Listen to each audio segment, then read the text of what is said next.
Go back and look at that broadcast. I think you'll learn something from that. It's easier to work for money, but it is not safer. All right, it's easier to work for money, but it's not safer.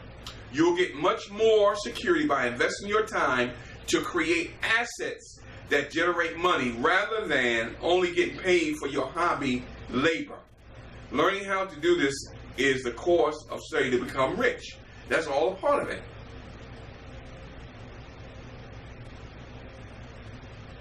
All right, so that's what you got to learn. Lesson number one is what? Lesson number one.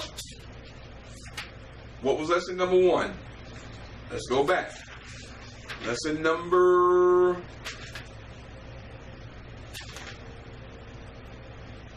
one. The rich don't work for money. That's lesson number one. The rich don't work for money. Why? Because they let their assets work for them and pay for their liabilities. They let their assets work for them and pay for their liabilities. All right? Lesson number two. Why teach financial literacy? Why teach financial literacy? Very important. Rich people acquire assets, just like I said before. The poor and middle class acquire liabilities, but think they are assets, but they're really not. They are liabilities. When we talk about liabilities and assets, assets put money in your pocket. Liability takes money out of your pocket. All right? Financial literacy is something that is not taught in schools, even in finance class. It is not. It is a shame because financial literacy is really very simple. There is only one rule. Know the difference between an asset and a liability. You got to have assets. If you don't, you will never ever be successful with money. Because you will always be robbing Peter to pay Paul because what? You will never get rich because if you continue to create liabilities, you will never have any money to invest your money to create assets in your life. All right? All right. The poor and middle class don't become rich because they buy liabilities that they think are assets. The difference is simple but profound. Assets create income. I'll say it again. Assets create income.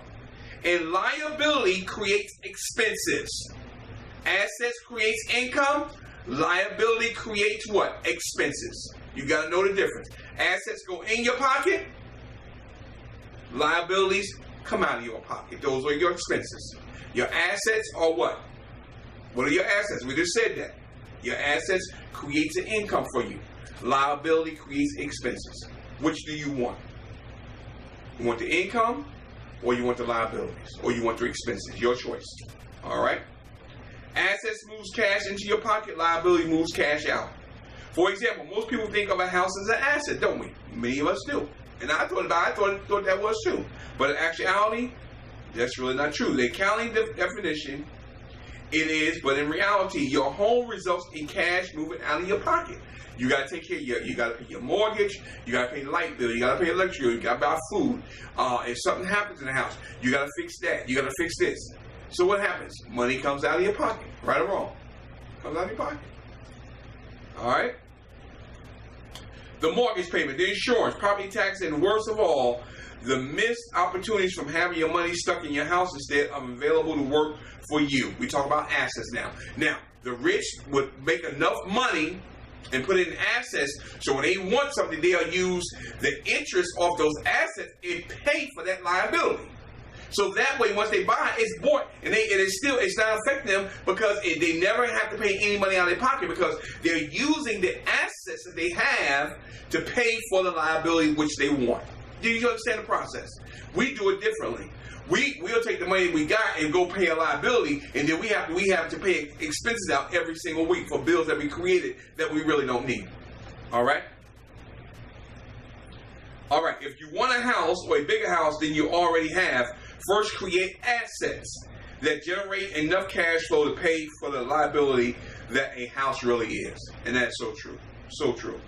All right.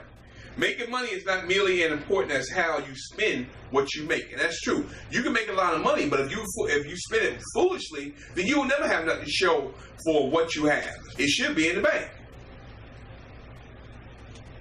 All right? Why? Money only amplifies the cash flow pattern in your head. It only amplifies it. And what that means is it goes back to the scripture. Where your treasure is, there your heart will be. So if your treasure is something, that's where your money's going to be at. You see what I'm saying? It just magnifies, it says here, it magnifies the cash flow pattern in your head or your mind. There it is. So wherever your desire is, wherever your heart is, that's where it's going to flow at, and that's where you're going to see it. That's where it's going to, and the money's going to, it's going to magnify your problem. It's really basically what it's going to do. It's going to expose you.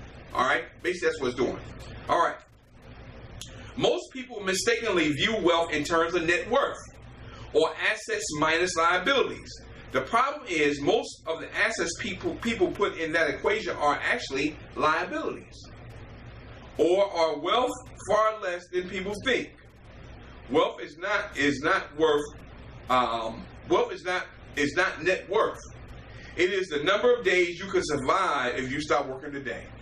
That's when you know you have some assets working for you and the money working for you. When you can sit back, if you lose your job or you get sick, and you can sit back for a year or 2 years, then you're working with something. But if we get sick or something happened to us and we miss a day of work, all right, that's what you got to do. A dividend-paying stock is a cash generator. You have to generate cash. You got to generate the cash through assets. A pleasure boat, while technically an asset, is most definitely a cash consumer. It is, because that could be a liability too. But if you use assets to buy it, then it's no longer a liability, because you have used what you made out of your assets, the benefits out of the assets, and then now you're applying it to buy something that you desire, but you're not creating a liability. All right? Assets put money in your pocket. Liabilities take money out of your pocket. All right, we already explained that. All right, let's continue on. And because your capital is tied up in your home, you cannot deploy it to good to use it anywhere else, because it's tied up. All right, it's tied up. To become rich, spend your life buying assets. You need to look on the internet and look at some assets. Now, I don't know a whole lot about this because, like I said, I'm just getting into the stock market thing. I know about IRAs. I know about certain things dealing with finance, but I'm still learning. So I'm going to get a financial planner to help me. But this stuff I'm teaching you here, majority of it, I had to learn the hard way. All right? And some of you may have to learn the hard way. But there's nothing wrong with asking somebody, how do you handle, your money? All right? Let's move on. More money simply accelerates a person's natural money cycle. If your pattern is to spend everything that you make, making more money will likely simply lead to more things. That's so true. Where are we at? Okay. The Japanese parable of the sword, the jewel, and the mirror. 1. The sword is the power of the weapons. 2. The jewel is the power of money. All right, is the power of money. Thirdly, the mirror is the power of self-knowledge, which is the most treasured of the 3. I'll say that again. The mirror is the power of self-knowledge, which is the most treasured of the 3. Praise be to God.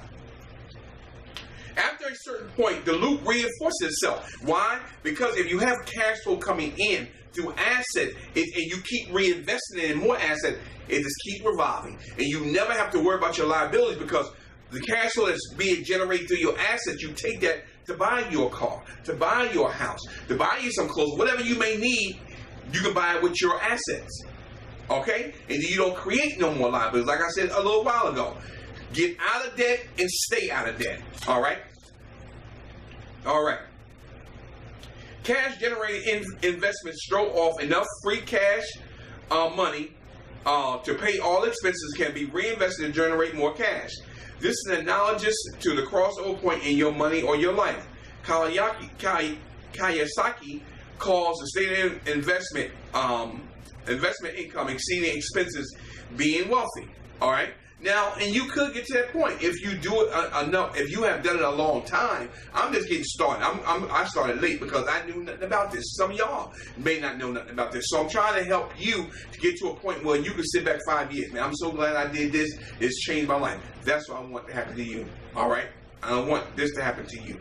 All right? Keep your expenses low. Very important. Keep your expenses low. reduce your liabilities, and diligently build a base of solid what? Keep your expenses low, reduce your liabilities, and diligently build a base of solid assets. You got to build assets. If not, you're not going to make it. All right? Lesson number 3. This is our last lesson for the day, because we're going to deal in 6 parts here. We're going to deal this, and we're going to come back next week with 3 more parts. All right? Lesson 3. Mind your own business. What does that mean, Brother Tyrone? Well, the poor and middle class spend most of their time and energy working for other people. Is that true? So true. Their company, the government, and the bank, they're all looking for something from you, right or wrong. The government looking for taxes. The bank, if you're renting a home, if you got a mortgage, you got to pay the mortgage. If you're renting, you got to pay the rent man every month. They're looking right at you. All right. If you got those things, then you need to reduce that. But you got to mind your own business. According to Mr. Kiyosaki, one particularly tragic fact is that if you calculate the amount paid for all types of taxes, the average American works 5 or 6 months out of the year just to pay the government. Do you believe that? We have to work 5 to 6 months a year to pay the government, and then the other 6 is ours. What kind of mess is that? That's crazy, ain't it? But you can see how the government, how bad in the government is.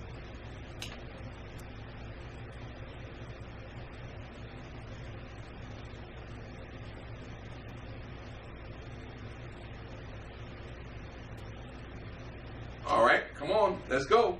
Let's move on. All right. Don't confuse your profession with your business. Your asset column. The traditional school and job path is generally a necessary thing, but the problem is that you usually become what you study. And that's so true. You become what you study. Instead of allowing that to happen to you, don't lose yourself in your schooling or your job. You got to learn how to build assets. All right? Rather, focus on your own asset column. You have to create this, but you got to get the educational knowledge to help you with it. All right? You can keep your day job, but put your money in assets. Businesses, as long as you don't have to be around for them to make the money. Stocks, bonds, mutual funds. Also, we're going to be dealing with this a little bit later on. Not today, but maybe a couple of months from another session, maybe another month or so. We're going to be dealing with index funds. We're going to be dealing with ETFs, exchange transfer funds. We're going to be dealing with stocks. We're going to be dealing with mutual things that I have learned. We're going to share some of these things with you, and we're going to get you in a position so you can understand what's going on financially in the world, so you can start putting money into assets and let that money start working for you. All right? All right? Once $8 is in your asset column, never take it out. That's right. When you want to buy a liability, first buy an asset that generates enough cash to cover the liability. Plain and simple. It's not a hard thing. That's not rocket science.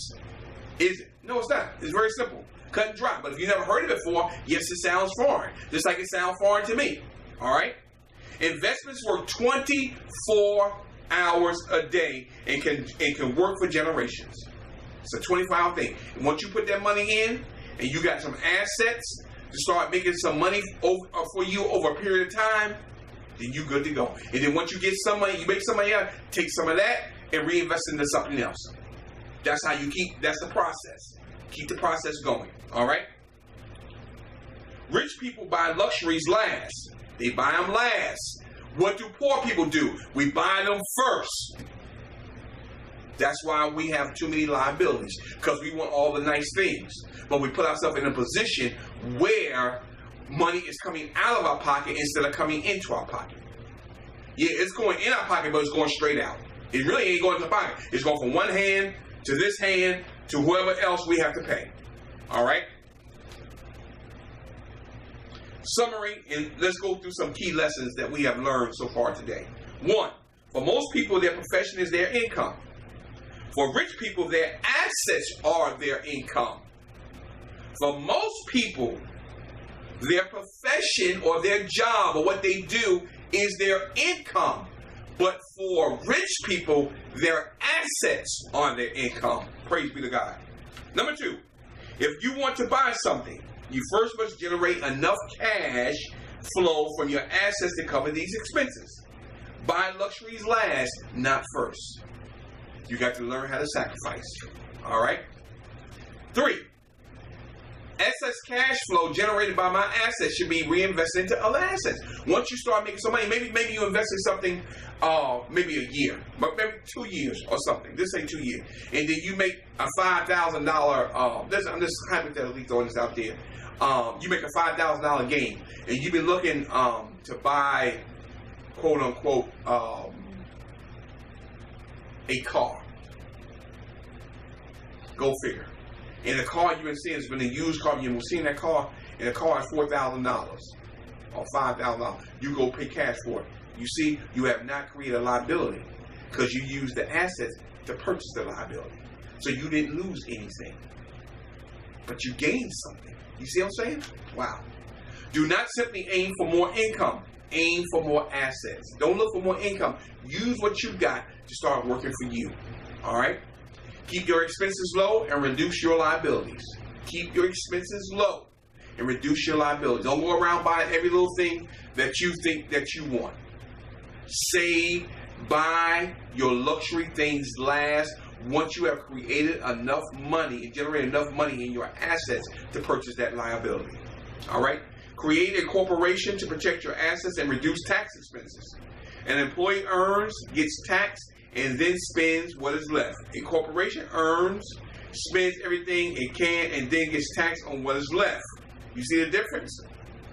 That is the biggest loophole that the rich use. All right, you hear the difference? An employee earns his money. He pays Uncle Sam. He spends what's left of the money, which may be little or none, right? But a big corporation earns money, spends everything it can, and then gets taxed on what is left. See, when you're working, you get taxed on how much you got, your gross income. What is your gross? If it's $1,000, you're going to get taxed on the gross.